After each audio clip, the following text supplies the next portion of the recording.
निजी कॉलेज वाकया झूठी और घड़ी हुई दास्तान है। खतरनाक मंसूबा पीटीआई की जानिब से बार बार इंतशार फैलाने, जलसे जुलूसों और धरनों में नाकामी के बाद बनाया गया।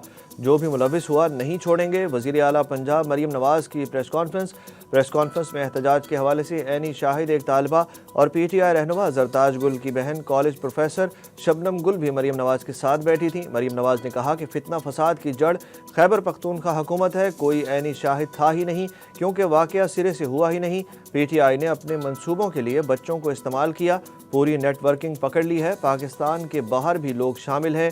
प्रेस कॉन्फ्रेंस के दौरान चश्मदीद गवाह लड़की ने बताया कि उनका ताल्लुक उस कॉलेज कैंपस से है ही नहीं जहां का वाकया बताया गया। पूरी कहानी दूसरे कैंपस के बच्चों से सुनी, जो उन्होंने मीडिया पर आकर कह दी, जो वायरल हुई।